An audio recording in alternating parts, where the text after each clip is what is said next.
Continuamos ahora con la siguiente mesa. Esta es la última mesa de nuestras jornadas.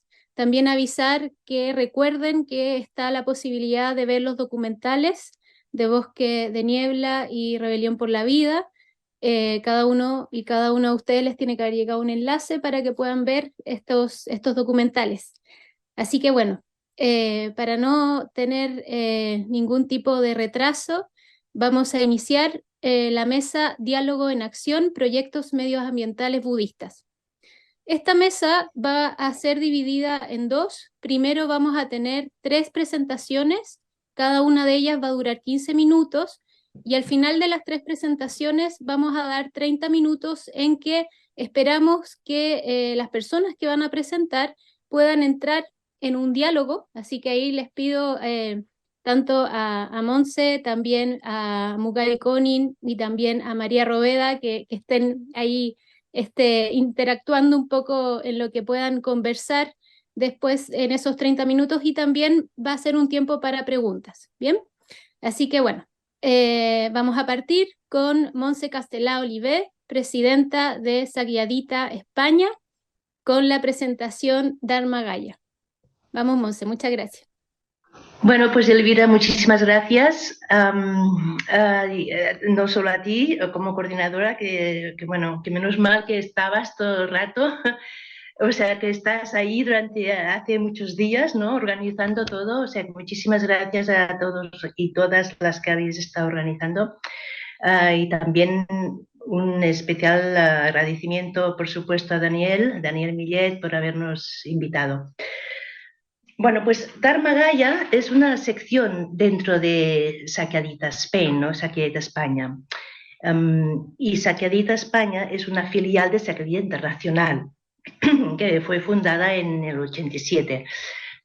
No sé si todos los aquí presentes estáis, bueno, sabéis algo de Sakyadita, pero evidentemente voy a ser breve, pero para situar un poco, ¿no?, el contexto de dónde sale este proyecto de Dharma Gaya, bueno, pues Sakyadita es una plataforma internacional que reúne mujeres budistas de todo el mundo y es transversal en el sentido que reúne pues, mujeres de todas las tradiciones, laicas y monjas.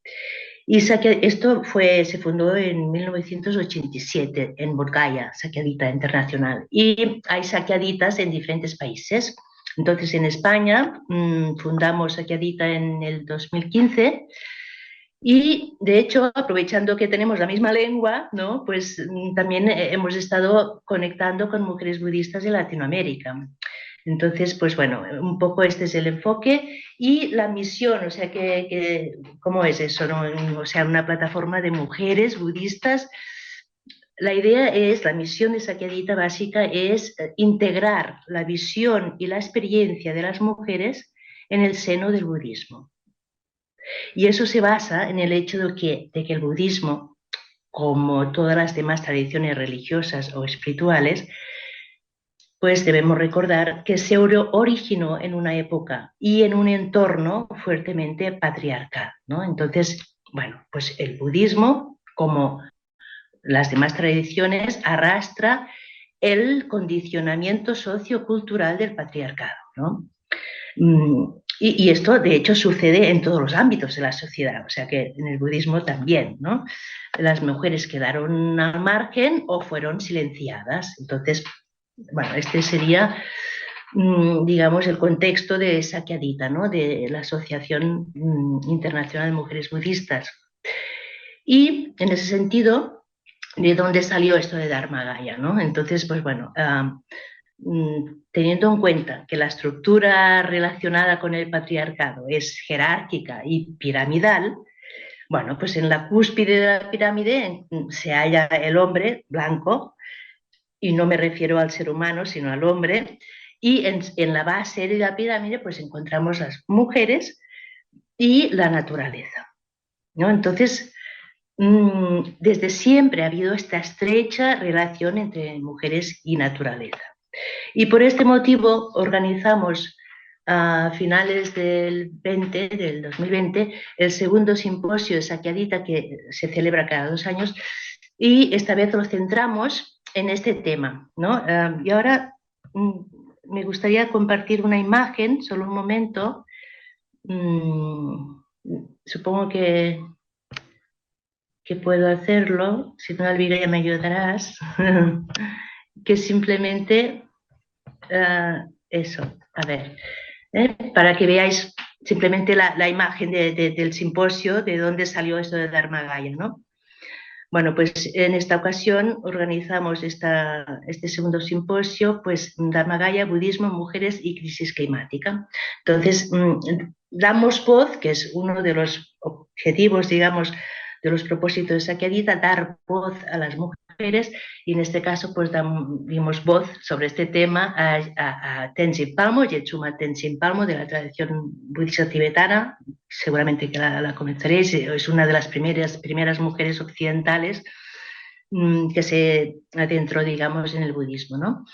Por otro lado, de budismo japonés tuvimos la suerte de tener a Joan Halifax, que seguramente también la conocéis, a Roshi Joan Halifax de Zen, y Karma Lechi Somo, que es una de las fundadoras de Sakyadhita Internacional, norteamericana, y después también conectamos todo esto online con las Kung Fu Nuns, ¿no? Las monjas Kung Fu, que es, bueno, son terriblemente activas en todo el tema de ecología y crisis climática, aparte de, o sea, en el budismo comprometido, digamos, ¿no?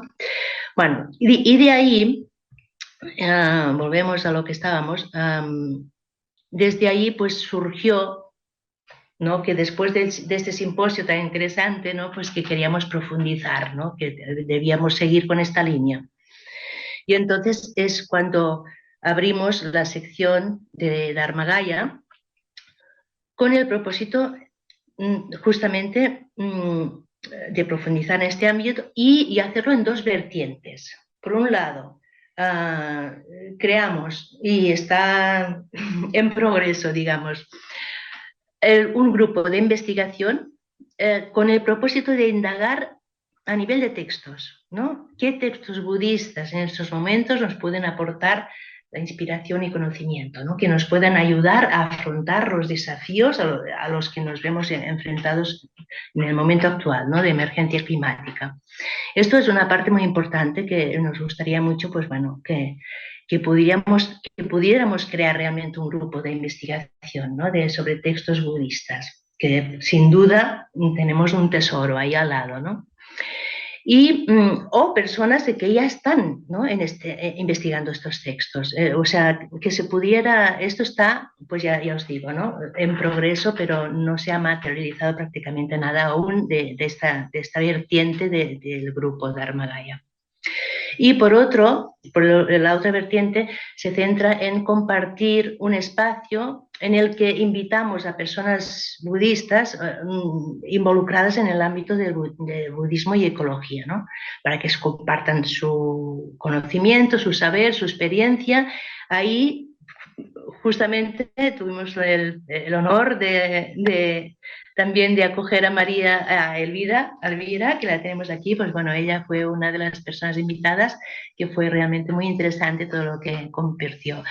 Bueno, y entonces estamos particularmente también interesadas en abrir este espacio de compartir conocimiento, digamos, y experiencia también a personas vinculadas a culturas andinas.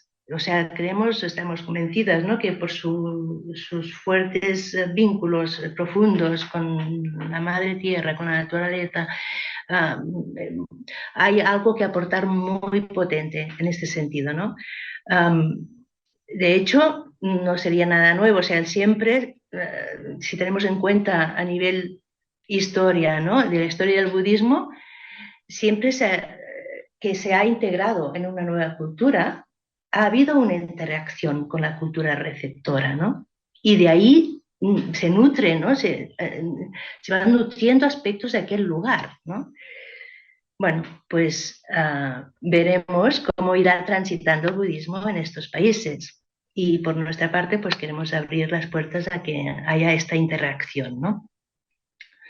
En estos encuentros virtuales, normalmente hay un tiempo para la exposición, ¿no? Por parte de la persona invitada, y después una parte vivencial, en la que se aplica la metodología de trabajo de Reconecta, de Joanna Macy, que justamente hoy se ha hablado de ella, ¿no? Y de ese trabajo. Y esta parte de la sesión la conduce Daniel Turón, que es un experto facilitador del trabajo de Joanna Macy, y supongo que está por aquí y él mismo os explicará muy brevemente eh, cuál es su aportación en el grupo.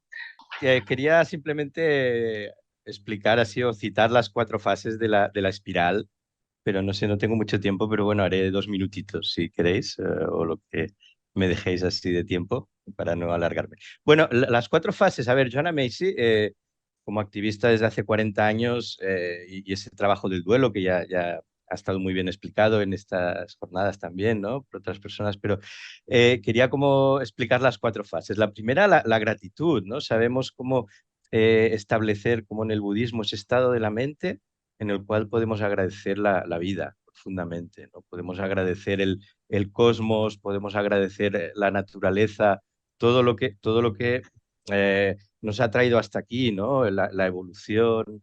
Para eso, pues tenemos incluso los documentales de Edith Attenborough, tenemos la serie Cosmos, ¿no? Que nos abre esa mirada, ¿no? A expandirnos, bueno, en salir de ese ego autocentrado, ¿no? Entonces, ese agradecimiento, que además es gratis, ¿no? Poder agradecer y agradecernos mutuamente, ¿no? Por ejemplo, pues agradecer a Munsa, que me permite ofrecer el trabajo que reconecta en esta plataforma, ¿no? De Dharma Gaia y poder, pues, compartir, ¿no? Entonces, una vez establecemos y abrimos la puerta del corazón y establecemos ese agradecimiento profundo, porque creo que lo que más necesitamos en estos momentos es amor, amor a la vida, ¿no? Es luego poder hacer ese trabajo de también desde el corazón de empatía, ¿no? Vemos en estos momentos lo que está pasando pues en Oriente Medio, ¿no? Y eso duele mucho y a la vez, si estamos atentos y presentes, como Joanna Macy nos dice, estar presentes en lo que sucede en el mundo, yo creo que nos hace un poquito mejor personas, ¿no? El poder establecernos en sentir lo que sucede en el mundo, ¿no? Y lo que sucede, bueno, Joanna Macy también otra frase que nos dice que es muy vital recordar, creo yo, es que la posibilidad de la extinción de la especie humana o de la vida no es la realidad psicológica de nuestro tiempo. Y no querer pues ver o mirar lo que está pasando, pues lleva al negacionismo, lleva bueno, a todo eso que podemos ver. Bien, muchas gracias, Monse, muchas gracias, Daniel, para cumplir un poquito con los tiempos y para que tengamos después esa media hora también justamente para conversar. Vamos a seguir con la segunda presentación. Esta vez es de Mugai Gonin Ovalle Villarreal. Eres de la comunidad de Aichinchi, Soto Zen de Colombia, Bogotá. Y su título de su presentación es La vía del colibrí, cómo poner de nuestra parte para la transformación ecológica. Gracias, Mugai. Sí, muy buenas tardes para todos. Muchas gracias por la invitación. Bueno, sí, como lo comentabas, nuestra presentación pues es la vía del colibrí, cómo poner de nuestra parte para la transformación ecológica. Nosotros tenemos un grupo que se llama Grupo Misión Ecológica y es de la comunidad Soto Zen de Colombia. Mm, Como a modo de un pequeño concepto sobre la forma en que concebimos el budismo ecológico, entre comillas, porque creemos que el budismo per se ya es ecológico de alguna manera, a partir pues de la noción que conocemos de interdependencia e impermanencia. Y creemos que esto constituye una alternativa al paradigma del desarrollo sostenible. No voy a entrar en detalle en esto porque creo que es un tema que puede ser muy extenso, pero sí la manera como vemos las diferencias. Posteriormente haré una pequeña una explicación de nuestras acciones y unas conclusiones. Entonces, como lo mencionaba, el budismo como tal creemos que es una alternativa al desarrollo sostenible debido a que aborda el progreso humano desde la interdependencia y la impermanencia. Esto es algo que hemos escuchado hoy a lo largo de varias de las ponencias que nos comentaron varios ponentes y que fue muy interesante. Hay un académico que se llama Arturo Escobar, probablemente muchos lo conocen de los que estamos acá, y en su libro Sentipensar con la Tierra, él expone varios movimientos filosóficos en el sur del planeta y menciona también dentro de estos al budismo como una alternativa al desarrollo sostenible y no como una derivación de este paradigma. David Lloyd lo explica muy claramente en su libro Ecodharma, cuando menciona que no somos el centro de la existencia ni que estamos en medio de esta, sino que somos la naturaleza. Y es precisamente ahí donde se separa de ese paradigma de desarrollo sostenible en el que parte de esa noción de que los recursos naturales están dispuestos para el ser humano y que debemos preservarlos para las futuras generaciones. Obviamente hay alrededor conceptos de ambiente, sociedad, de cultura alrededor en el desarrollo sostenible, pero el hombre siempre está visto, siempre está como este sujeto que mira los objetos para su supervivencia, su subsistencia. Por otra parte, pues esto que menciona David Lloyd lo expresa muy bien como lo que le sucedió al Buda Shakyamuni en el momento de su iluminación, ya que nosotros también lo podemos observar y experimentar cuando despertamos a la realidad y a la naturaleza en el momento en que meditamos desde nuestras diferentes prácticas budistas. Asimismo, Escobar en su libro expone que en el budismo hay seres interdependientes e impermanentes que al relacionarse entre sí interexisten, ¿no? En esta red inmensa de interdependencia que existe en la realidad. Nuestro movimiento como tal, o bueno, nuestro grupo ecológico, como lo mencionamos ayer en el video, tuvo en cuenta la leyenda guaraní del colibrí. Y hoy quisiera como tener o como remarcar esta pregunta sobre qué tienen en común este colibrí y el bodhisattva en estos temas ecológicos. Y es que precisamente el colibrí, así como se devolvió a tratar de apagar el fuego que había en el bosque, el bodhisattva también tiene como guía estos votos, ¿no? De volver a salvar a los otros seres. Y en el caso de la crisis climática vemos que si bien los dos no pueden apagar por sí solos o cada uno la crisis, el incendio de la crisis climática, sus actos están dirigidos por la interdependencia y la impermanencia. Ambos saben que sin el bosque o la naturaleza nada puede interexistir.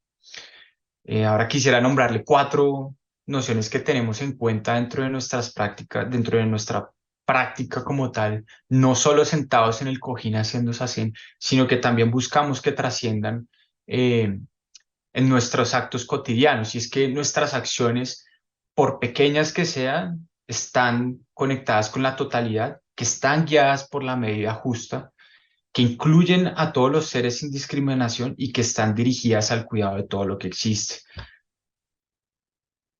Ya hablando concretamente de las acciones que venimos desarrollando en la misión ecológica, tanto en el Templo de Aishin en Bogotá, como en el Centro Cultural Bodhidharma en Armenia y en Casaguadua, que es otro espacio de una reserva natural con la que contamos en la comunidad.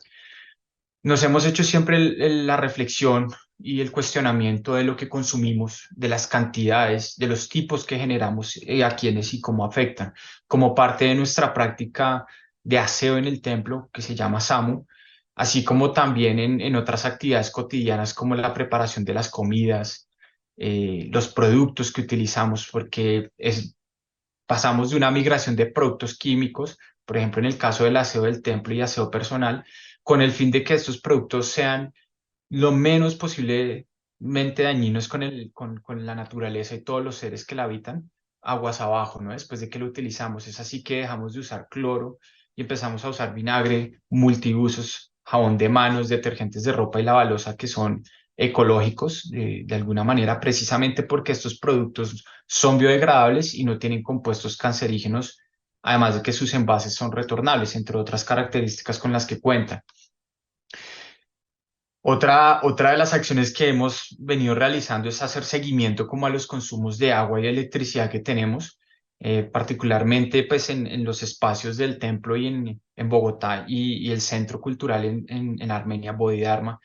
Hemos podido ver que la mayoría de equipos que utilizamos pues son eficientes energéticamente, consumen poca agua, que también está muy asociado con los hábitos que tenemos como practicantes. Y precisamente hemos también buscado que las personas que practican e incluso los que están interesados en practicar adopten y acojan estas medidas. Las medidas como por ejemplo de que si no estoy usando un aparato electrónico o si no estoy cargando mi celular, desconectemos el cargador o el computador o lo que sea, o también las luces. Si no estoy en un espacio usando ese espacio y la bombilla está prendida, la apago. Así como también utilizamos equipos como bombillas de iluminación eficiente, como la que podemos ver acá. Esta lavadora también es un ejemplo, tiene como está certificada con la máxima eficiencia energética acá en Colombia, y pues buscamos también que tanto los equipos como nuestras prácticas vayan de la mano para para tratar de que seamos como consecuentes con nuestra práctica de interdependencia, de interconexión con todo lo que existe. Otra de las acciones que realizamos es el manejo de residuos sólidos. Lo realizamos en todos estos espacios. Un ejemplo que quisiera mostrarles acá es el que hacemos en Bogotá. Estos dos que ven ustedes acá abajo son los contenedores que se utilizan en el Centro Cultural Bodhidharma, y los que ven aquí arriba, que estoy señalando, pues son los que hacemos en Bogotá. Lo que hacemos es una separación en contenedores. Creo que esto varios de ustedes lo deben conocer. Procuramos que sea un proceso muy riguroso y precisamente que sea parte del SAMU, que es esa práctica que es parte de nuestra práctica budista, y es la limpieza del templo, el aseo del templo. Allí por ejemplo, en el contenedor azul separamos botellas PET de detergentes, tapas, bolsas plásticas y aquellos plásticos que por condiciones socioeconómicas acá en Bogotá son difíciles de reciclar, como por ejemplo el número 3, 6 y 7, que son otros plásticos combinados. Los colocamos en una botella que se llaman botellas de amor acá, se llaman así localmente, y que posteriormente estas botellas entran en un proceso de reciclaje para la creación de ladrillos plásticos o Maderplast, que son algunos de los que se generan. El contenedor gris pues es papel, cartón, Tetra Pak y metales. Tienen que pues estar en unas condiciones de limpieza para que puedan ser reutilizados o reciclados.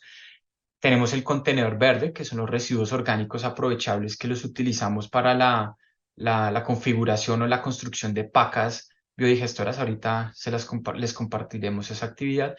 Y tenemos el contenedor negro, que son los residuos orgánicos que no aprovechamos. Son servilletas, papel higiénico, comida en descomposición, etcétera. Como les comentaba, tenemos las pacas digestoras. Estos son la construcción de las pacas digestoras buscan la generación de nuevo suelo en espacios en donde no hay suelo, y que este suelo con nuevos nutrientes genere la revegetalización del suelo. En este proceso se utilizan los residuos orgánicos aprovechables, y por supuesto que hay que mencionar que el creador de estas pacas fue Guillermo Silva en Medellín. Su creación pues se configuró allá, pero se expandió en todo el país, y hoy en día existen muchos grupos en Bogotá, por ejemplo, que hacen estas actividades. Nosotros también hemos adoptado esta práctica como parte de la Sangha, en búsqueda también dentro de expandir nuestra práctica budista y dentro de nuestras acciones como Sangha, e individualmente tratar de conectar con la Madre Tierra. Esto lo hacemos mensualmente en un espacio dentro de los Cerros Orientales de Bogotá, que nos brinda la Fundación Cerros Orientales. Las personas pues traen sus residuos orgánicos, ayudan a recolectar material natural, que son hojarascas, vegetación verde y ramas pequeñas. Y pues como vemos acá, hay un molde que se va colocando todo eso junto con los residuos, como en una especie de nido, y cuando ya está armada, lo que hacemos es saltar sobre ella precisamente para sacar todo el aire y que quede bien compacta. Esto tiene un sentido, y es que allí ocurre un proceso microbiano y de descomposición anaeróbica, y que posteriormente, de unos meses, posteriormente casi en 4 o 6 meses, pues empieza a generarse suelo y nutrientes para que crezca un nuevo suelo y vegetación.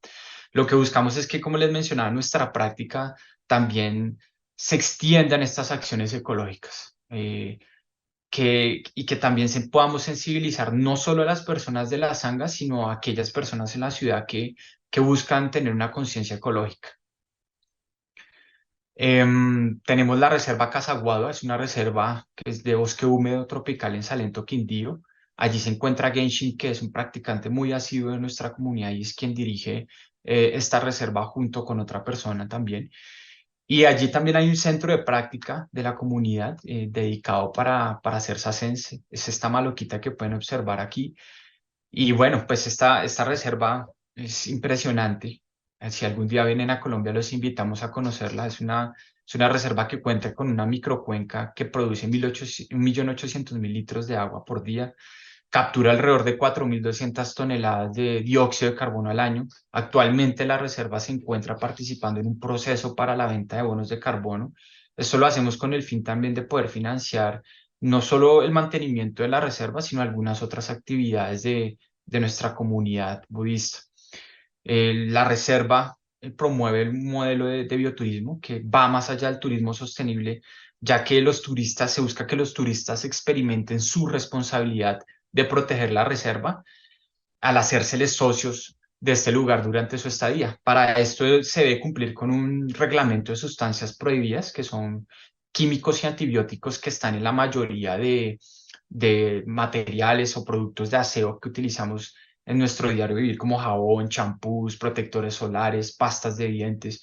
Y en su lugar, las personas no pueden usar sus propios productos que traen de afuera por estos químicos y antibióticos, sino que se les provee allá mismo en la reserva. Esto con el fin de proteger los microorganismos que se encuentran en los pequeños tanques de tratamiento de aguas residuales que salen de la reserva.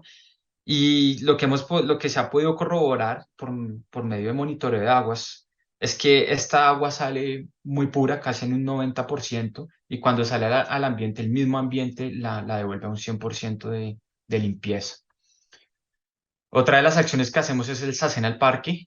Son jornadas que realizamos ocasionalmente en los humedales, que son zonas protegidas acá en Bogotá.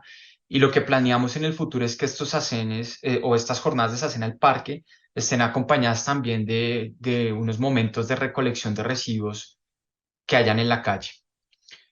En el futuro buscamos que el monasterio Senshinji, que actualmente es una zona con la que contamos en Ibagué, Colombia, pues siga siendo ese bosque natural y que tiene una quebrada y un sendero natural, pero que también este espacio que se va a adaptar para funcionar como un templo budista y que actualmente se está condicionando, también cumpla con condiciones de reserva natural muy similares a las que tiene Casaguado. Ya a modo de conclusión y bueno, no sé si fui muy rápido o espero haberlo sido porque creía que era mucha información, pero a modo de conclusión quisiera mencionar que nuestra práctica budista, si bien, aunque constituye una alternativa al desarrollo sostenible como lo conocemos, creemos que puede existir un diálogo con varios de los objetivos de desarrollo sostenible que hay, ¿no? Aunque hay diferencias importantes con el desarrollo sostenible como la concepción de progreso, ambiente y consumo, entre otras. Esto es importante recalcarlo y creo que es algo que como comunidades, como budistas, podríamos profundizar más adelante y en lo que podríamos investigar. Creo que debemos continuar como comunidad y seguiremos como comunidad practicando y aportando con estas pequeñas acciones que apunten a la interdependencia, la medida justa, la inclusión de todos los seres y el cuidado de la naturaleza. Esto, pues, la idea es hacerlo a través de reflexiones no solo personales, sino comunitarias sobre lo que consumimos, el material de lo que está hecho, de dónde proviene, si es poco o mucho, los residuos que se generan, cómo los disponemos y a quiénes podemos estar afectando o beneficiando con nuestras acciones en general. Y bueno, finalmente quisiera mencionar que si bien no podemos salvar a todos los seres, continuamos haciendo el voto como bodhisattvas. Ese es nuestro propósito y diría que como bodhisattvas, ese es nuestro camino. Aunque sabemos que hemos cruzado la orilla del nirvana, volvemos a la orilla del samsara para ayudar a otros a que puedan unirse en este esfuerzo de contribuir en esta crisis climática que necesitamos acercarnos nuevamente a despertar como parte de la naturaleza de la que somos. Muchísimas gracias y bueno, quedamos atentos a las preguntas. Ahora vamos a seguir con la tercera y última presentación de esta primera tanda de la Mesa de Diálogo en Acción, con la presentación de María Roveda. Ella es practicante del Kagyu Tekchen Cholin de Buenos Aires y su presentación se ha titulado Intersomos, experiencias pedagógicas en retiro y talleres de meditación e introducción a la ecología. Muchas gracias, María. Te dejamos. Muchas gracias, María Elvira. Muchas gracias a todos los que están presentes. Lo primero que quiero compartir es el estado de celebración por este espacio imprescindible,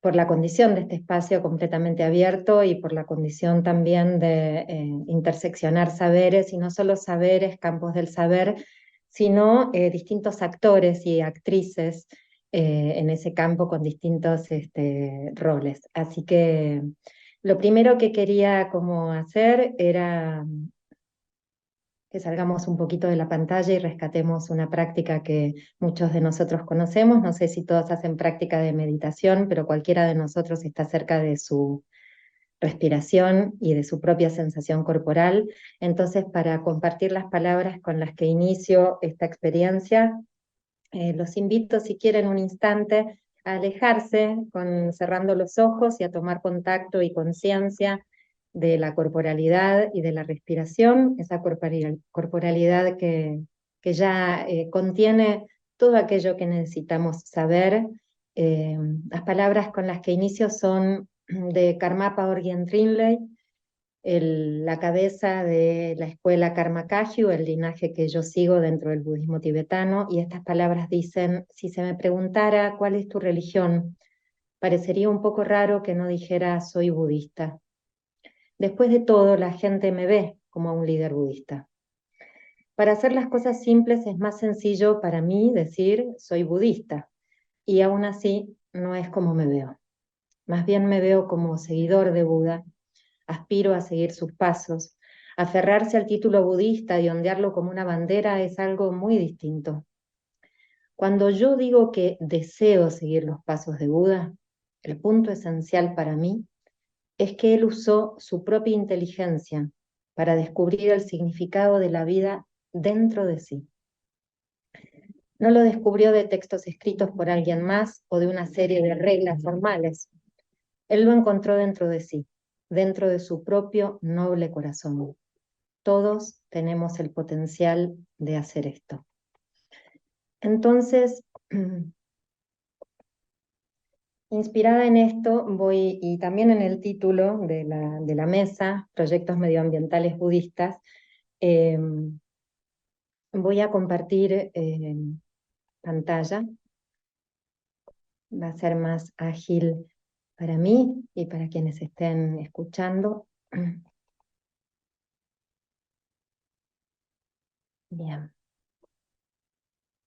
Me gustaría destacar que en el centro del cual yo participo todavía es semilla la interacción entre budismo y ecología, y que en ese sentido elegí, con la anuencia de mi maestra, de mi lama, orientar la ponencia, la exposición, a que cada uno de nosotros es un proyecto medioambiental budista. Cada uno de nosotros puede transformarse en un polinizador en la medida en que se pregunta auténticamente esto que voy a presentar. Empiezo con una historia. En el año 2020 aconteció un suceso lo suficientemente disruptivo, desacondicionante, un proceso que fue una oportunidad sumamente doloroso para todos nosotros.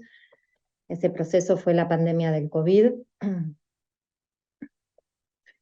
Parte de lo que trajo la pandemia en mí como practicante y también como profesora de yoga fue, por supuesto, la visión, la experiencia viva de estar frente a un sistema de salud económico, ambiental y cultural que se mostraba en colapso, y así surgió con urgencia el valor de la pregunta. Lo que yo presento aquí, entre otras cosas, es aquello que acompañó mi práctica meditativa en esos tiempos, desde esos tiempos hasta aquí, y que me hizo interseccionar la práctica espiritual y la ecología profunda. El valor de la pregunta surgió como estrategia atencional, como estrategia para mantener la mente en un estado de apertura, para mantenerme y mantener a aquellos con los que yo estoy en contacto a través de experiencias de práctica y también de experiencias pedagógicas en el campo del yoga, ese estado de estar interpelado. Así surgieron preguntas como: ¿qué relación hay entre mi práctica budista, mi transmisión en yoga y la vida de la tierra? ¿Qué estoy enseñando en mi campo? ¿Cómo lo enseño? ¿Para qué enseño esto que enseño? ¿esto que enseño estimula una visión más interconectada o más antropocéntrica? ¿Qué personas, qué maestras, qué disciplinas, maestros, maestres, disciplinas, enseñanzas están viendo, como al decir de Gregory Bateson, la pauta que conecta? Y a mi decir, la pauta que la línea de puntos que vincula las causas, las condiciones y las consecuencias del colapso climático y civilizatorio, del cual ese hito, la pandemia del COVID, fue una manifestación que pudimos ver todos a la vez. Así surgieron con relevancia enseñanzas de maestros que yo sigo desde hace 20 años, pero enseñanzas enseñanzas o textos que vinculan budismo y ecología, así Thich Nhat Hanh, del budismo zen vietnamita, así Karmapa Orgyen Trinley, de quien leí las palabras iniciales, y Joanna Macy, que me fue presentada por Juanpa Restrepo Tafur, con el que me invitó también a estas jornadas. Entonces, ellos tres fueron como compañeros y ejes en esto que voy a mostrar. Destaco de Thich Nhat Hanh, por supuesto, toda su vida, toda su obra, todos sus libros, y muy en particular quería destacar el video La meditación no es un lujo, en donde él comenta lo que para mí es una muestra, una síntesis de una profunda práctica espiritual con un activismo radical, cosas de las que él fue capaz. Bueno, Joanna Macy, qué decir, ya la han presentado más de una vez aquí, su libro Nuestra vida como Gaia, y de Karmapa Orgyen Trinley, el libro Interconectados. La otra estrategia que acompañó mi práctica meditativa fue poner de manifiesto un modelo de pensamiento que fuera funcional a la problemática que nos atraviesa, esta crisis climática y civilizatoria. Así apareció con mucha relevancia la utilización del modelo de pensamiento sistémico. Esta imagen pertenece a una ONG que se llama Amartya, que es una escuela de alfabetización ecológica, tiene un campo en Mar Chiquita que se llama Quintesencia. Así el pensamiento sistémico permite y nos permite, ¿no?, esto, poner de manifiesto que realmente todo está interconectado, que somos naturaleza, teniendo una experiencia humana, como dice el chileno Ronald Sistek, nos permite identificar las causas dentro de nuestros propios modelos mentales y así poder bucear en lo que subyace. Nos permite, por sobre todo, no evitar el reduccionismo, abrazar la complejidad, nos permite también pasar de manera fluida de un pensamiento lineal a un pensamiento circular, en donde podamos descubrir los patrones y los arquetipos. Y por último, acompañada así en estos años, desde la pandemia hasta aquí, por otros compañeros, me pude introducir en el valor de la filosofía, en el aspecto de la filosofía relacionado a la ecología profunda. Destaco simplemente un párrafo inspiracional para introducir en esta pequeña ponencia la ecología profunda. No está ni por encima ni por fuera de la naturaleza. El mundo no existe como un recurso libremente explotable por los humanos que haya que proteger. La ética de la ecología profunda sostiene que el todo es superior a cualquiera de sus partes. Y como aprendí en mi práctica a través de mis maestros que para acceder a algunos planos de comprensión, la poesía y la metáfora es flecha directa a nuestro conocimiento, cito las palabras de John Seed cuando nombra cuando nos asumimos como a nosotros como seres ecológicos. Él dice que cuando este proceso acontece, podemos pasar de pensar y sentir, como por ejemplo activistas, que estamos protegiendo al bosque lluvioso, pasar de eso a convertirnos en parte del bosque lluvioso, protegiéndose a sí mismo. Entonces, en síntesis, el Dharma de Buda, la ecología profunda y el tener presente como modelo de pensamiento el pensamiento sistémico empezaron a obrar en mí como proyecto inclusive medioambiental, ¿sí?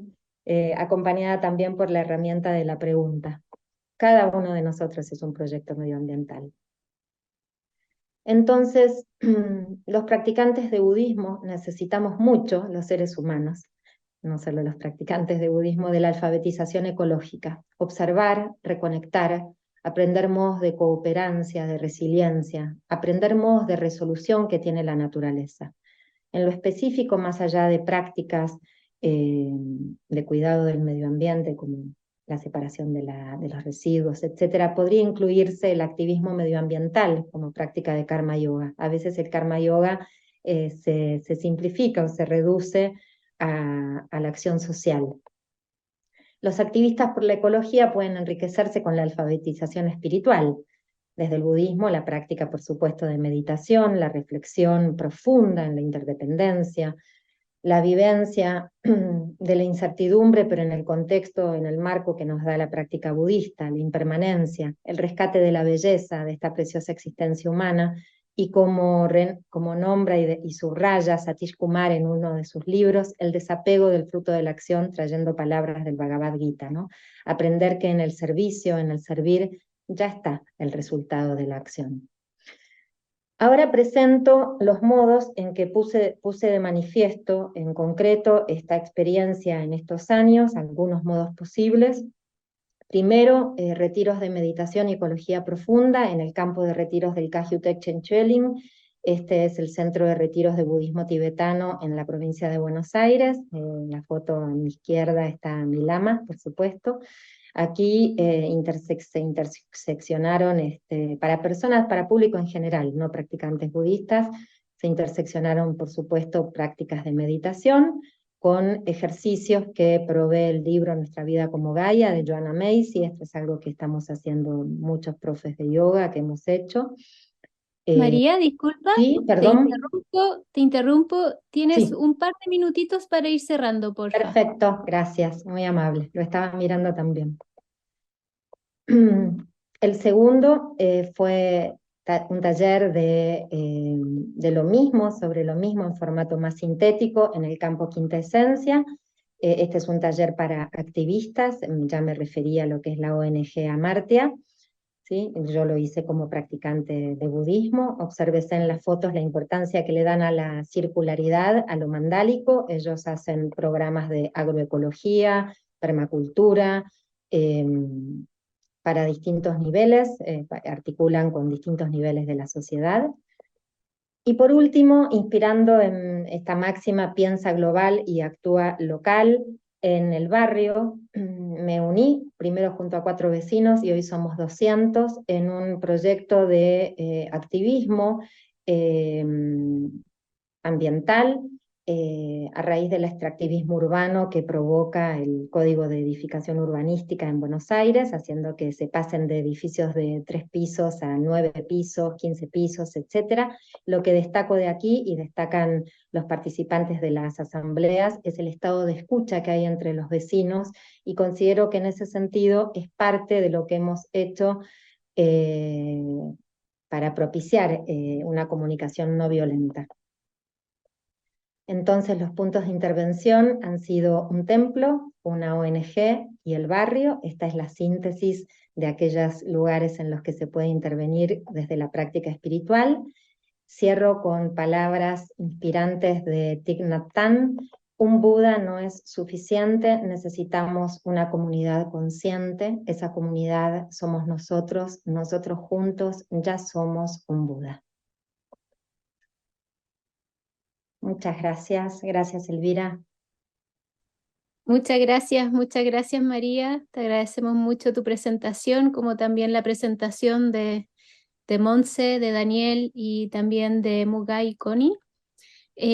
A continuación les vamos a pedir a Montse, también a Daniel, a Mugai y también a ti, María, que no apagues tu cámara. Vamos a solicitar que los demás prendan su cámara. Vamos a tener alrededor de 30 minutos para que entremos en una conversación, en un diálogo, sobre todo entre ustedes, que me imagino que con estas presentaciones y estos contenidos deben tener también algunas preguntas, reflexiones, Es interesante también este espacio para que justamente podamos crear redes, ¿no? Y eso es parte también justamente en el fondo, la intención de esta mesa. Quisiera primero darle la palabra a Daniel, dado que ahí tuvimos que hacer una pequeña interrupción. Me gustaría, Daniel, si pudieras también terminar un poco tu idea. Y en el momento en que vaya hablando Daniel, ustedes pueden levantar la mano y vamos a ir interactuando un poco su diálogo. También, mientras tanto, si hay alguna persona en el público que quiera hacer alguna pregunta, la puede hacer por el chat, y eso vamos a dejar algunos minutos al final, también unos 10 minutos para cualquier pregunta que tengamos. Gracias. Vale, bueno, no, seré rápido, solo quería poner sobre la mesa las 4 etapas de la espiral, ¿no? Para tenerlas muy presentes, así como la primera, el agradecimiento, que a mí me gusta siempre recordar en cada inspiración, ¿no? Y agradecer el mundo vegetal por el oxígeno que nos regala, así como meditación, ¿no? Tener muy presente eso. Luego el trabajo del duelo, que es algo que hay que profundizar mucho porque no es, bueno, no es fácil como invitar a la gente a hacer ese proceso, ¿no? Porque normalmente en la meditación la gente quiere estar en la paz y en el silencio absoluto, ¿no? Pero no conectar con las emociones de lo que sucede. Entonces, bueno, es un trabajo realmente muy profundo. Luego la ecofilosofía, que es la tercera etapa, que es esa mirada de ver, como dice Thomas Berry, ¿no? El mundo no como una colección de objetos, sino como una comunidad de sujetos, ¿no? Y todo lo que se ha hablado del no dualismo. Y luego la acción, que aquí pues igual voy a interpelar a Mugai con una pregunta, ¿no? Bueno, o profundizar en la interdependencia, porque creo muy interesante, ¿no? Como lo comentabas y lo planteabas, ¿no? El tema de la interdependencia en todo lo que consumimos, ¿no? De dónde viene cada una de las cosas que hay detrás del café, si es de comercio justo, que hay detrás de cada cosa, de la electricidad, si podemos estar en compañías renovables, o bueno, todo eso que cada pequeño acto, pues hay una interdependencia muy grande, ¿no? Y eso, bueno, tú lo apuntabas, así igual poder, si quieres profundizar en ello, no sé. Sí, sí, muchas gracias, Daniel. Sí, es así, la verdad. Creo que el enfoque nuestro apunta a eso, ¿no? O sea, tener en cuenta nada más el pequeño acto de que cuando abres la llave, muchas veces estamos disociados como sociedad y lastimosamente nuestra sociedad es una sociedad marcada por este paradigma moderno dualista, ¿no? De que sabemos que nos llega el agua, pero no sabemos ni siquiera dónde proviene. Y se nos olvida eso y eso es lo que pasa mucho incluso en las comunidades budistas cuando empiezan a llegar nuevos practicantes, como no conocen bien el budismo, incluso cuando yo llegué, siempre busqué una alternativa que yo no me sentía conforme con lo que vivía en esta sociedad y muchas veces sentí que quería una práctica que me conectara, que con la que pudiera como manifestar lo que sentía y lo que pensaba y eso me lo dio el budismo, me lo ofreció el budismo y el budismo zen específicamente. Y creo que lo que buscamos también nosotros a través de la práctica budista es no solo sentarnos al frente de un muro con un zafu, sino que también eso se manifiesta en la vida cotidiana, como lo mencionaba Dogen, ¿sí? También, y eso se manifiesta como cuando abres una llave, te estás bañando o estás lavando un plato y piensas, ¿de dónde viene esta agua? ¿Por qué viene a mí? ¿Cuántos procesos, cuántos seres, qué montononón de cosas han sucedido para que podamos estar aquí teniendo esta agua? En ese momento es cuando podemos pensar y acercarnos, ¿no? Rasgar de pronto ese concepto de interdependencia porque es absolutamente inalcanzable, como inconmensurable, ¿no? Entender como todo lo que hay detrás de esta red. Pero el simple hecho de poderlo reflexionar un poco y como lo mencionas de agradecer, mientras lavamos, ese agradecimiento también se manifiesta en la medida justa, ¿no? De decir, no necesito tanta agua ni estar pensando que este movimiento o esta acción es mecánica, sino que abro un poco, enjabono, cierro la llave, enjabono otras cosas y vuelvo y abro la llave, consciente de que esto no es infinito, de que también yo recibí esto y lo estoy entregando a otros seres que más adelante en una descarga de agua en río van a estar utilizando esa agua, por ejemplo. Entonces también Con de un ahí jabón que hemos ecológico, tratado, ¿no? con un jabón Exacto, ecológico. exactamente. Entonces, digamos, como que hemos tratado de que esto funcione así, lo mismo con los residuos. A veces es muy difícil porque también, hoy alguien cuestionaba a Jordi en su charla sobre esto, y le decían, bueno, pero ¿cómo la culpa es de las corporaciones y de de todo este sistema? Sí, es indudable que sí hay una responsabilidad directa de ellos por el marketing y por todo un montón de cosas, pero también la responsabilidad es nuestra, como específicamente incluso más como budistas, que ya tenemos una conciencia sobre la realidad, de una realidad interdependiente, de esa realidad de precisamente como, oiga, ¿realmente yo sí necesito consumir esto tanto? Realmente sí, ya con esto estoy satisfecho y buscar como ese balance, ¿no? Eso es algo que se va dando con la práctica nuestra, con esa reflexión que vamos teniendo de, realmente sí necesito tanto esto, no sé, realmente tengo que comprar esto que viene de China o lo consigo aquí, porque eso trae una huella de carbono, una huella de agua que muchas veces no nos la enseñan. A nosotros solo nos venden un producto, pero no sabemos todo lo que hay detrás. Entonces, yo por lo que soy ingeniero ambiental y claro, pues sé un poco más de esto y procuro también enseñarle esto a la gente y que tengamos esta conciencia. Pero, pero es algo que lo que dices, desde nuestro pequeño aporte, pues eso puede aliviar mucho, o sea, puede aliviar mucho sufrimiento. El simple hecho de que ya no usemos jabones como con cloro, con un montón de químicos, es un poco menos. Entonces, es eso, ¿sí? Te cedo la Eso palabra, Musa. perdona, pero esto lo estáis llevando a cabo, digamos, poniendo en práctica dentro del contexto de vuestro templo, ¿no? Es así. Sí, sí, así es. Es Así es, lo un hacemos templo acá zen. es un templo budista zen. Nosotros pertenecemos a la escuela Sotoshu de Japón. Ujú. Y tenemos el templo acá en Bogotá, está el Centro Cultural Bodhidharma en la ciudad de Armenia, acá en Bogotá, ¿Y es y la mixto? O sea, reserva, ¿hay hombres y sí, mujeres en este templo? Sí. sí, sí, sí, es un templo en el sector urbano, pues es abierto en general, no es como tal todavía un monasterio, estamos apuntando a un monasterio en una zona rural de otra ciudad acá en Colombia, Ujú. eh, pero sí, todo lo que estamos haciendo ahorita es acá en la ciudad. Y bueno, pues lo que buscamos es curioso. Bogotá y la mayoría de ciudades que, algo que mencionaba María en su presentación sobre su eh, oposición a los proyectos urbanísticos, que desafortunadamente las zonas urbanas han sido demasiado utilitaristas con la naturaleza y de alguna manera lo que hacemos es utilizar las plantas, utilizar todos estos sistemas para nuestro beneficio, ¿no? Entonces es también una construcción urbana antropocéntrica. No, yo me acuerdo que una vez cuando estuve en Nueva York, yo dije, pero ¿para qué un edificio de 100 pisos? ¿Para qué? Eso ese es tal vez el epicentro de nuestra sociedad contemporánea y que manifiesta sus venenos budistas, ¿no? Que habla el budismo.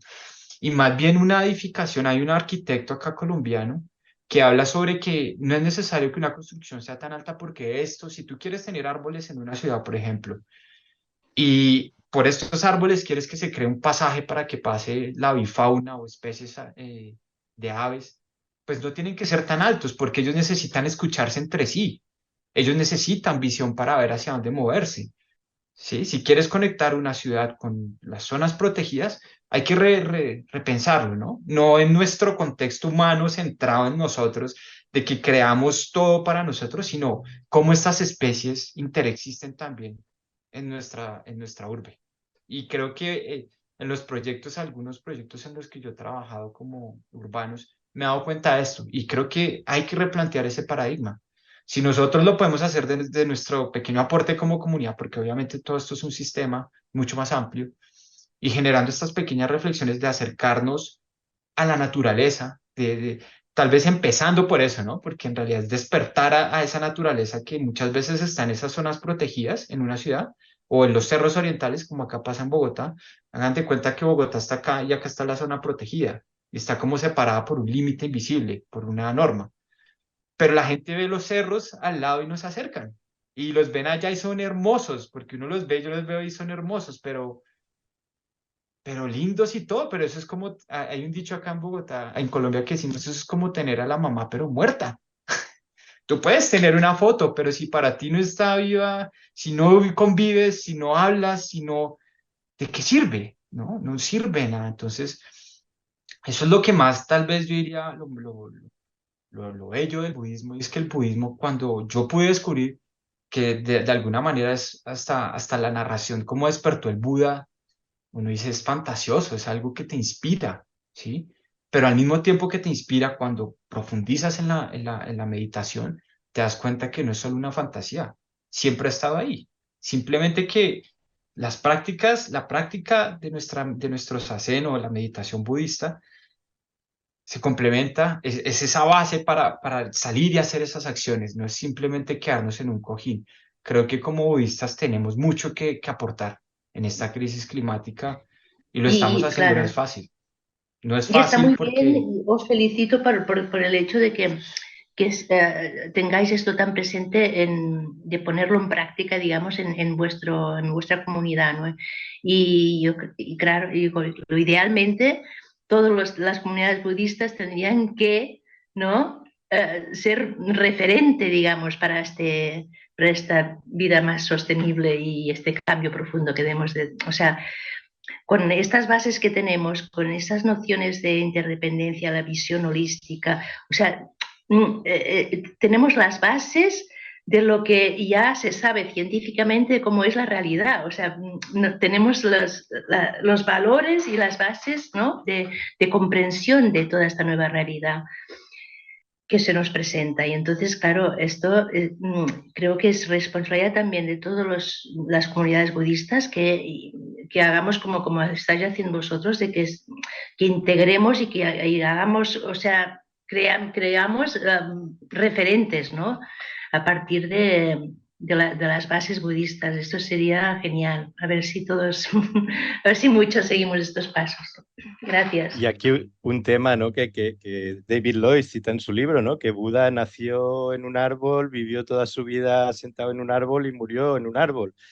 Y sabemos, ¿no? Que los occidentales tenemos déficit de naturaleza, ¿no? Hemos vivido durante millones de años en la naturaleza y de repente pues estamos entre cuatro muros y como tú dices, a veces tenemos la montaña cerca y bueno, y salir a caminar como Henry Thoreau hacía, ¿no? Y sus paseos por el monte, eso es también esa contemplación, ¿no? De la naturaleza y ese reconectar con el yo ecológico, ¿no? Porque si la gente que nos pasa a todos los que ya estamos en la ciudad, a veces nuestro yo ecológico, que es yo qué sé, el semáforo y los coches, ¿no? Entonces, pero reconectar con ese yo ecológico de las montañas, ¿no? Que tenemos o de los árboles, ¿no? Paseando yo hace poco hice por mi barrio una ruta y más de 30 árboles diferentes, como contaba también en una presentación artística, ¿no? De recoger pues, todos los árboles que hay en la ciudad también, ¿no? Valorarlo. Y a nivel vivencial, ¿no? Porque claro, en Dharma Gaya, nuestro, digamos, apartado dentro de Sakyadita, intentamos que sea esto, ¿no? Que hay una parte de compartir conocimiento, digamos, ¿no? Que de palabra, y después una parte también, que es la que conduce Daniel, que sea más vivencial, o sea, que no quede todo en meras palabras, ¿no? Que podamos contactar realmente con lo que sentimos y desde ahí transformar, ¿no? Por eso también valoro tanto el trabajo de Joanna Macy desde siempre, ¿no? Cuando vino a Barcelona estuve yo en su curso y esto hace muchos años y desde entonces, bueno, y ahora pues Daniel complementa, digamos, esta parte de Dharma Gaya conduciendo estos talleres, ¿no? Combinándolo con las presentaciones y las aportaciones más intelectuales, para decir algo, ¿no? O sea que esta combinación es ideal, bueno, yo pienso. Bueno, como sabrás, María, sí, ahora esa idea de Joanna Macy de los seres de los tres tiempos, ¿no? Que es muy budista, ¿no? La empatía con los seres del futuro, con los seres del pasado y con todos los seres, ¿no? Porque ponernos en lugar de los animales. Bueno, tú, María, que también haces el trabajo, ¿no? Sí, uniéndome a lo que dice Monse y escuchando así atentamente, por un lado, esta necesidad, esta responsabilidad que tenemos en quienes integramos grupos, instituciones budistas, de encontrar herramientas más cercanas. En ese sentido yo también quiero abrevar, habrá muchas más que todavía no conocemos, pero quiero aportar también lo importante que es el trabajo de Joanna Macy. ¿Sí? Y quiero subrayar también lo que dijo Montse, la posibilidad de conectarse con lo que uno siente. ¿Sí? Y mucho de lo que uno siente está en el cuerpo, necesita ser validado, necesita espacios de duelo y no de intelectualización. Esa sabiduría, esa interdependencia ya está presente. Entonces, eso simplemente me parece, y lo mismo este contexto, ¿no? El contexto de estas jornadas ya en sí mismo es ir asumiendo la responsabilidad que tenemos quienes integramos contextos budistas de dejarnos sacudir y de poder hacer realmente de la práctica individual una práctica interdependiente. ¿Sí? Eso. Gracias, Ok, María. por eso, Quería aprovechar, disculpa, quería aprovechar que hay una pregunta, justamente un poquito aprovechando que estaba María hablando, que hay una pregunta sobre la iniciativa que tuviste con los niños, esa actividad que hicieron con los niños, si pudieras como hablar un poquito más sobre esa actividad. Mira, lo que yo traje no es una actividad que yo haya hecho, pero sí me parecía interesante traer este contexto, que esto lo hicieron en Quinta Esencia, es en esta ONG, en esta Escuela de Alfabetización Ecológica. Me parecía importante traer, no fue por supuesto fortuito, traer a estos actores también, así como a Joanna Macy. Es muy relevante lo que ellos hacen, es gente del campo académico, con una pedagogía que ellos llaman mente... cuerpo-corazón. Eso, y articulan con escuelas de la zona, con escuelas primarias, secundarias, con el municipio de la zona. Muchos de sus programas son con el municipio, otros son abiertos al público en general, otros son con gente dueña de grandes campos de la zona, terratenientes, a los que logran convencer por allí de probar con una pequeña hectárea la agroecología. Muchas Sí, gracias. además, Monse, ¿quieres decir algo? además por el tema, bueno, además por el tema de los jóvenes, todo el tema de la ecoansiedad, ¿no? Que cada vez está más, eh, bueno, más presente, aunque no está todavía como soterrada, porque sí que hay estudios, pero todavía no es como algo reconocido ampliamente, ¿no? Aunque la Asociación Psicólogos Americana ya lo reconoce, pero es un tema como que hay que ponerle también foco, ¿no? Con los adolescentes. Sí. No sé si hay alguien que quiera comentar algo más. Creo que Monse, tú algo querías decir. No, me parece que no. No, era en aquel momento que hablaba María, pues nada, simplemente reconocer que tu trabajo como instructora de yoga, pues realmente es muy importante. Me refiero que estamos muy desconectados del cuerpo, ¿no? Y para practicar el Dharma, de verdad, o sea, para meditar, para entendernos, para sentarte y estar desnuda contigo misma, ¿no? Necesitamos conectar con el cuerpo. Y todo el trabajo, digamos, de cuerpo, o sea, es realmente muy, yo lo valoro muchísimo. O sea que muy bien, que tu aportación seguro que es muy relevante. Bueno, gracias, sí, y que eh, que necesita ser introducido radicalmente en la práctica budista, la práctica con el cuerpo. Si bien, por ejemplo, en mi escuela hay un yoga tibetano, sí digamos, somos un ecosistema, y ese ecosistema está completamente interconectado y está Claro, interconectado con otros ecosistemas.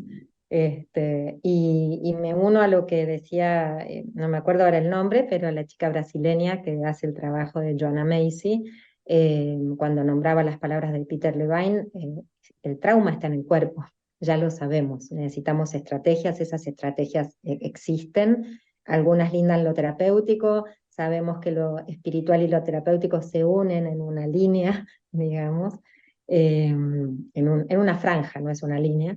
Eh, Así que, bueno, gracias por destacarlo, sí. Y somos buenos polinizadores los profes de yoga, los que haya aquí a polinizar. Y además con la CNV, ¿no? Con la comunicación no violenta, que aunque no sea budista, creo que tiene también ese espíritu y que creo que va muy ligada a la Totalmente. CNV, al trabajo que reconecta, ¿no? La CNV. Sí, sí. Una cosa que sí como por discrepar un poquito, pero no mucho, ¿no? El tema que yo creo que quizá el trauma colectivo, o sea, el individual, claro que está muy en el cuerpo y arraigado, pero creo que el colectivo también está en el cuerpo de la tierra, ¿no? Y por ejemplo, el documental que habéis puesto de Extinction Rebellion en Inglaterra, ¿no? Los budistas, quiero decir que a veces el trabajo de poder hacer en grupo, hacer cosas, ¿no? Como lo que hacéis en la comunidad, también es una forma de sanar el trauma, ¿no? No solo haciendo terapia individual. Creo que además Joanna Macy lo que propone es más el tema grupal, pero sobre todo la acción, ¿no? La acción también ayuda mucho, sobre todo en el tema del trauma la crisis ecológica, ¿no? Ah, pues Porque sí, a totalmente. veces, No sí, porque discrepa a en veces nos... absoluto lo que traes, Daniel. No discrepa en Vale, absoluto, no, no, No discrepas, no. ¿no? vale. Es en Estamos en lo comunidad. mismo. Imposible, imposible si algo arroja como respuesta este gran dolor y este gran cambio y esta gran oportunidad, es que es con los otros y es con micropolíticas, en microorganizaciones, en microsucesos, con- Sí, así que sí, total. Muchas gracias. Hay una última pregunta que tiene que ver, en el fondo la pueden responder todos hoy y todas, pero tiene que ver con las redes. Si bien se entiende que cada uno o cada una pertenece a algún centro específico budista o alguna escuela, hay redes dentro de sus propios países entre los centros budistas que estuvieran de alguna otra manera trabajando en temas similares. Hay conexiones entre los centros budistas que estén, en este caso específicamente hablando sobre temas medioambientales, teniendo algún tipo de conexión o comunicación entre ustedes. Esto lo pregunto a modo general. No sé si alguien quisiera partir con respondiendo. Aquí en Cataluña, digamos, tenemos la Coordinadora Catalana de Entitats Budistas, que es, pues bueno, es una red, digamos, de centros de todas las tradiciones budistas que estamos unidos, digamos, ¿no? Pero no específicamente por el tema de la ecología y crisis climática, no, o sea, no. Es, bueno, dentro de esta red que hemos creado, que ahora son 22 centros, ¿no?, que pertenecen a esta federación, para decir algo, pues hay la posibilidad que como en cuanto nos vamos conociendo, ¿no?, y nos vamos conociendo, pues de ahí pueden surgir estas ideas, pero de momento no está funcionando. Específicamente el tema de ecología no.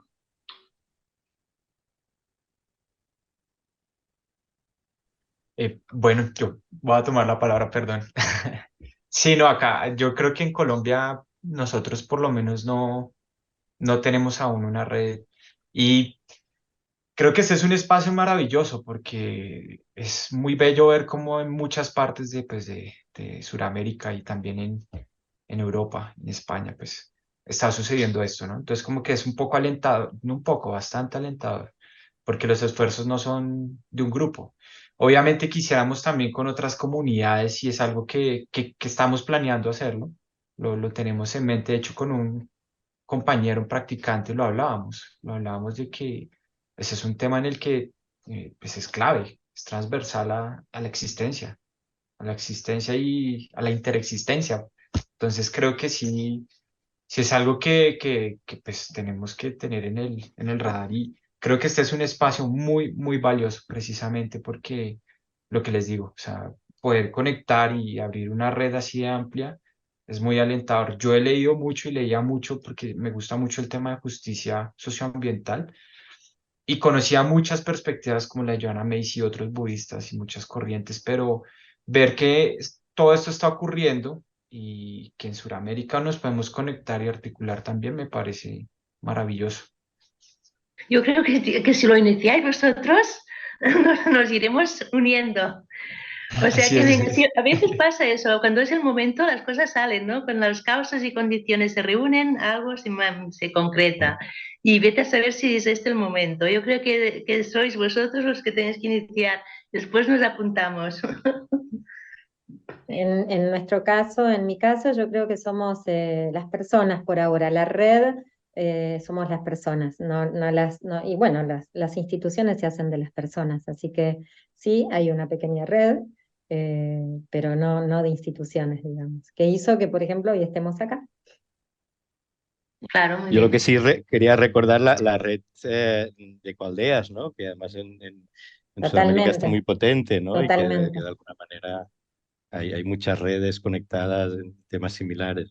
Como- Sí, sí, como- eso totalmente. Lo que creo que la pregunta apuntaba a centros budistas, pero sí, Sí, sí. de Sí, lo sí. otro, de la ecología, las redes sí están muy activas y es una maravilla. Bueno, muchísimas gracias a todos, a todas por estas hermosas presentaciones, todo lo que están trabajando, todo lo que están realizando y compartirlo con nosotros y con nosotras. Creo que es muy fructífero también poder ir conociendo lo que cada uno lo que se está realizando en diferentes partes también en España, en Cataluña. Así que muy agradecidos y agradecidas por sus presentaciones. A continuación, vamos a Muchísimas tener gracias. Gracias. nada. Yo voy a compartir, si me permites, un artículo sobre Joanna Macy que publiqué en Buddhist.org con toda la espiral y Perfecto. todo bien explicado lo que comparto en él. Sí, Gracias. ahí en el chat sí lo puedes compartir para que lo tengan todos los participantes. Muy bien, entonces, bueno, vamos a ir cerrando para que podamos tener 15 minutos de descanso. Luego vamos a seguir a continuar con la mesa de diálogo en acción, la segunda parte, donde tenemos a 3 personas más que van a presentar. Muchas gracias.